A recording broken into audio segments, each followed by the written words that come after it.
pessoal, boa noite a todos. Eu sou o professor Jefferson de Oliveira, de Física, da turma 2010 do Colégio Estadual Vilma Tanásio.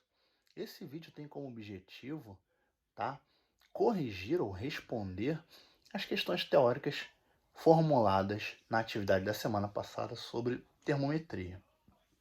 A primeira questão, ele pergunta o que é temperatura. Temperatura é uma grandeza física escalar que mede o grau de agitação das moléculas de um corpo. Então note, aqui eu tenho um conjunto de partículas ou moléculas que estão a uma temperatura grande, 70 graus Celsius. Note que elas estão muito agitadas. Já um outro conjunto de partículas, moléculas com um baixo grau de agitação, 10 graus.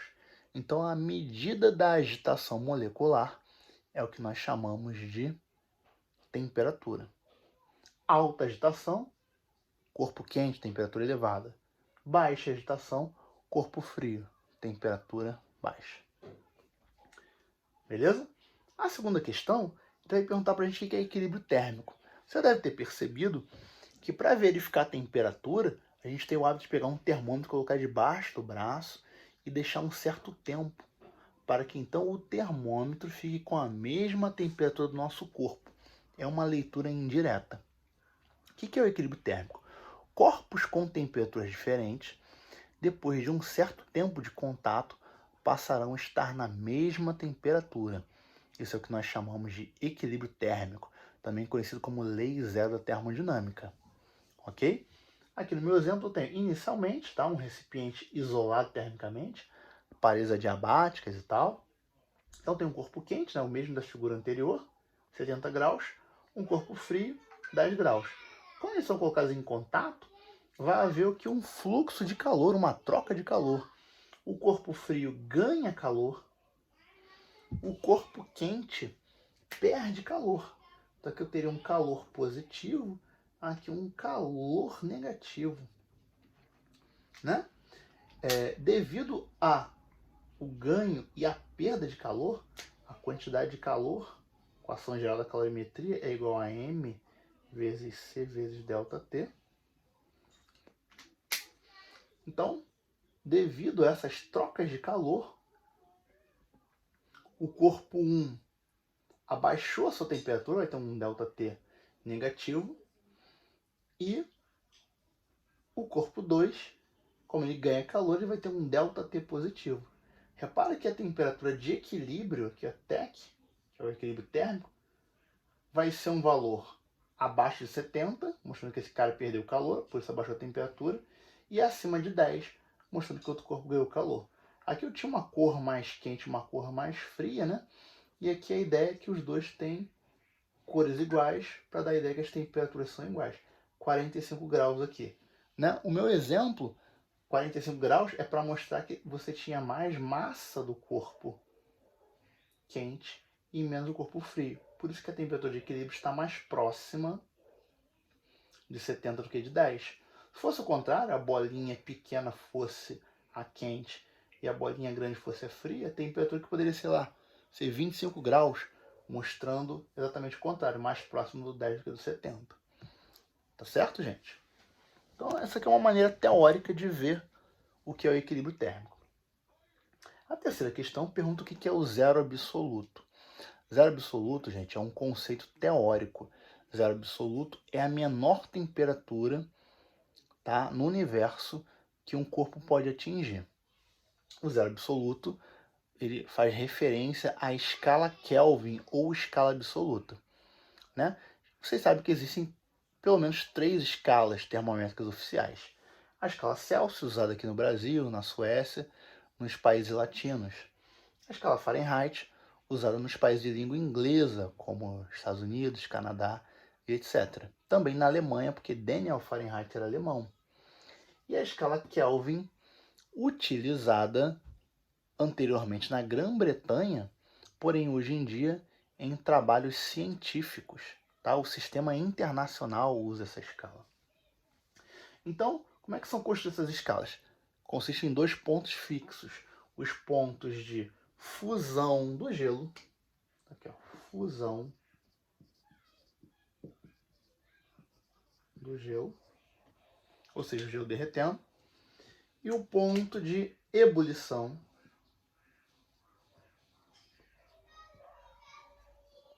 da água. Então, gelo derrete a 0 graus, ferve a 100 na escala Celsius. Fahrenheit derrete a 32, ferve a 212. Na Kelvin, o gelo derrete 273 K, ferve 373 K. Note que tem graus, aqui tem graus. A escala Kelvin não usa graus. É uma maneira de diferenciar a escala absoluta. Legal? E daqui vai ter o zero absoluto, que seria o quê? A menor temperatura que se pode atingir. Seria como se as moléculas ficassem tão frias que elas parassem de ter qualquer grau de vibração.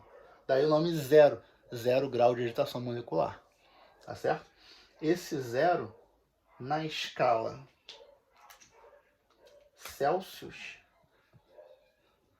ele equivale a menos 273 graus Celsius. Na escala Fahrenheit, menos 400.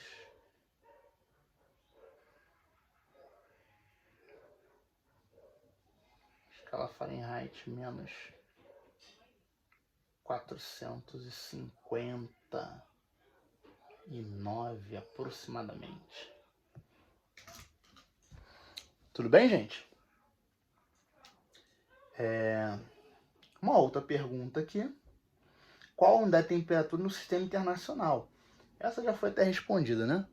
A temperatura no SI, deixa eu rolar aqui para cima, é Kelvin. Tá? Então é o padrão internacional para temperatura.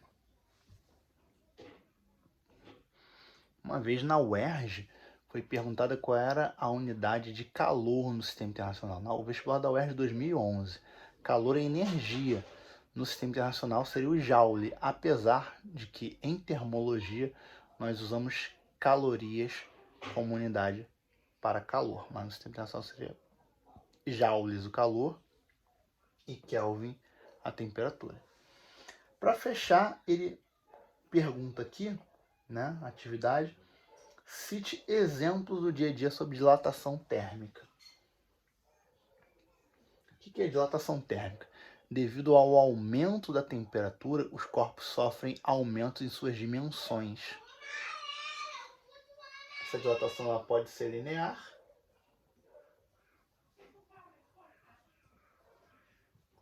ela pode ser superficial, ou seja, de área, e ela pode ser volumétrica.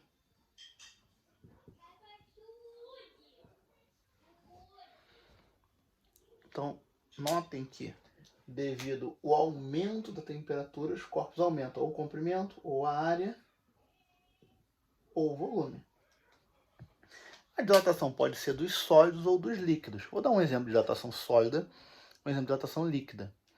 Dilatação sólida, por exemplo, o trilho de trem, ele existe um espaçamento de um trilho para o outro. Ou mesmo na ponte Rio-Niterói, existem umas fissuras na ponte, né? Uns espaçamentos. Fissuras propositais, não é que a ponte quebrou um pedacinho. É porque existe um espaçamento entre o trilho, entre um pedaço de concreto e o outro da ponte, para que nos dias quentes os trilhos e o concreto, ao se dilatarem, eles se aproximam mais, porém sem se tocarem, porque ao se tocar eles fariam pressão e poderiam criar um descarrilhamento do trem, né, devido a um entortamento do trilho, ou umas verdadeiras fissuras na ponte, tá certo? Esse espaçamento é conhecido como juntas de dilatação. Um exemplo do líquido é num dia frio, você vai fazer um chocolate quente, por exemplo, né? E aí coloca o leite para ferver, né, no fogão, e aí o leite ele transborda. Reparem que a leiteira também se dilata, o metal vai se dilatar, porém a dilatação do líquido ali é maior do que a dilatação do sólido. Tá legal? Existe também o caso da dilatação anômala da água. Anômala vem de anomalia, comportamento anormal. A água, no intervalo de 4 graus Celsius até 0 graus Celsius, ela dentro do congelador abaixa-se a temperatura, ao invés dela contrair, ela se dilata ao mesmo tempo que a garrafa de vidro de plástico contrai.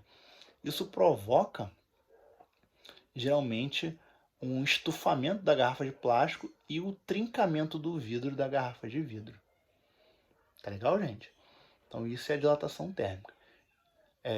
Tem muitas situações de dilatação, né? Você tem o fio do poste, você tem o portão que em dias ensolarados ele fica emperrado, né? E muitas outras aí. Dilatação de combustíveis, né? Mas eu espero que eu possa ter, de maneira superficial, esclarecido isso para vocês. Tá legal? Fiquem com Deus e até a próxima.